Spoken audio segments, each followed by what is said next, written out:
নমস্কার বন্ধুরা, আবার চলে এলাম একটা ভিডিও নিয়ে। আজকে বানাচ্ছি ডিমের ডালনা। তার জন্য প্রথমে কড়াইয়ে তেল গরম করে তাতে 5 ফোড়ন দিয়েছি। দিয়ে 5 ফোড়ন থেকে সুন্দর একটা গন্ধ বেরালে পেঁয়াজ দিয়েছি। পেঁয়াজটা হালকা ভাজার পর মুগ ডাল দিয়েছি। দিয়ে এই যে আদা, রসুন, টমেটো, কাঁচা লঙ্কার একটা পেস্ট দিয়ে দিলাম। আর ডিমটা আগেই ভেজে রেখে দিয়েছি, সেটা কিন্তু আমি ক্যামেরায় ধরিনি।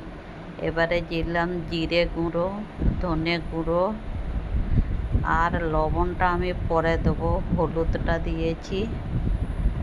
এবারে সুন্দর করে কষিয়ে নেব। এই ডাল কিন্তু একদম আর এর সাথে কিছুই লাগবে না, যদিও আমি একটা 5 মিশালি সবজি রান্না করেছি এবং শাক ভেজেছি।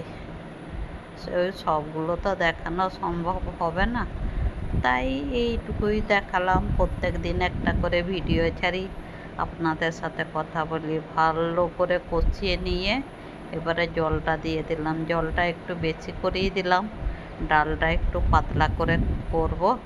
আর আপনারা তো জানেন আমাদের গাছে লেবু আছে, সে এই সময় লেবু দিয়ে ডালটা যা খেতে লাগবে না বন্ধুরা, একবার বাড়িতে এইভাবে বানিয়ে খান। এবার দেখুন স্বাদ অনুসারে লবণ দেব। তখন লবণ দিইনি, ডালে একটু পরেতেই লবণ দিতে হয়, তাতে ডাল ভালো সিদ্ধ হবে। এই দেখুন ভালো করে নাড়িয়ে নিয়ে এবারে ঢাকা দিয়ে ডালটাকে সিদ্ধ হতে দেব। দেখুন ডাল সিদ্ধ হয়ে গেছে। এবার ভেজে রাখা ডিমটা দিয়ে দিলাম। এবারে একটু ভেঙে দেব খুন্তি করে। এই দেখুন খুন্তি করে ভেঙে দিলাম। আর ভালো